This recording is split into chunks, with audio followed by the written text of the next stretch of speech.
Hello and welcome to Hobbit 5 episode 14. I'm Rebecca Platt.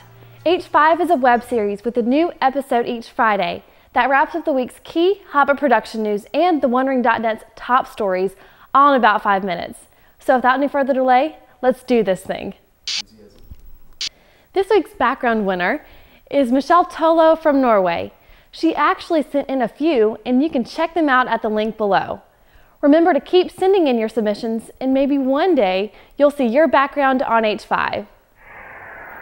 The Hope Players production of The Hobbit, adapted for the stage by Glenn Robbins, opened Wednesday at the ADC Theatre in Cambridge, England. The production is directed by Anne Beaumont and features music from award-winning composer Jeff Page. Michael Guinness, the production's designer and producer, explains, "There is no time more relevant than today for a play that displays how fraudulence and greed can be the calamity of man's own demise." That certainly puts things in perspective. HBO's Game of Thrones, starring Lord of the Rings' Sean Bean, has already been renewed for a second season, only just now premiering its opening episode. Thrones drew in 4.2 million viewers according to HBO, and many think this will be another giant step forward for fantasy and popular culture, much like Peter Jackson's The Lord of the Rings films. On that note, I'm happy to announce that Galatia Films itself has an epic sword and fantasy project 10 years in the making. It's called Glastonbury, Isle of Light, and will be directed by award-winning screenwriter David Mickey Evans and acclaimed Hollywood producer Ned Dowd. The story chronicles Joseph of Arimathea and his delivery of the Holy Grail to Britain in the 1st century. The Glastonbury legends are in part some of the missing mythology that Tolkien sought to recapture. There is a strong Welsh language element in the project, similar to that which served as the basis for Tolkien's Elvish tongue, so please check out the website glastonburymovie.com.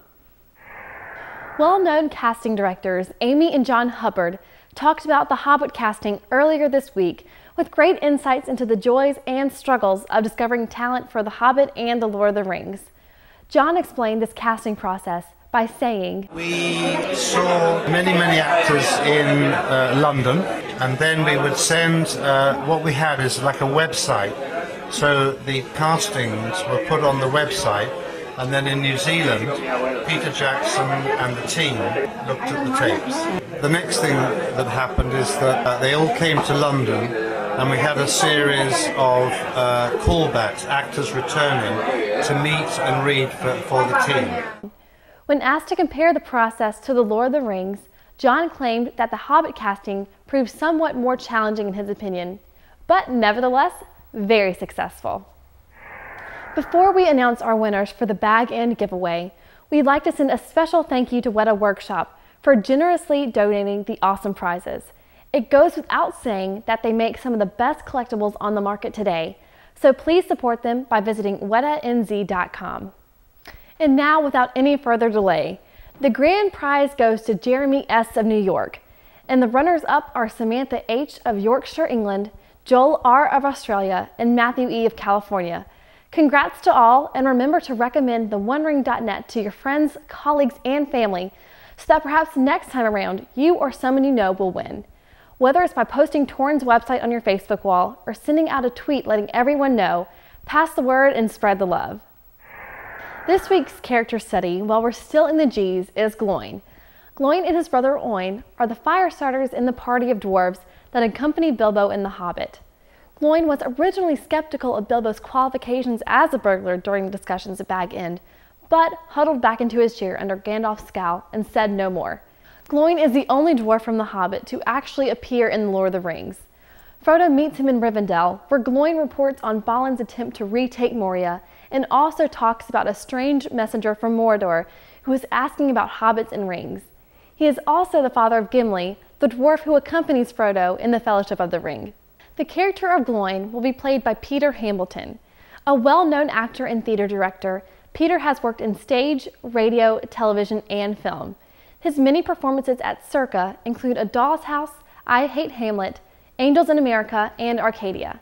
He is also a recipient of the SGCNC Artistic Fellowship to Shakespeare's Globe in 2002 and the Winston Churchill Fellowship in 2007. He is a phenomenal actor to be sure, and one that we are all very excited to see on the big screen. That's it for this installment of Hobbit in 5. I'm Rebecca Platt, and thanks for watching.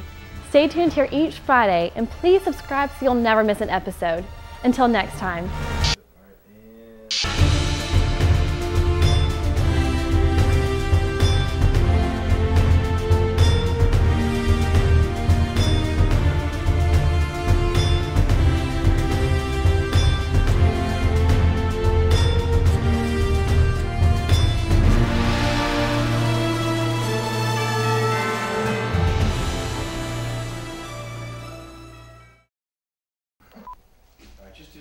Where's my hair commercial when I need it?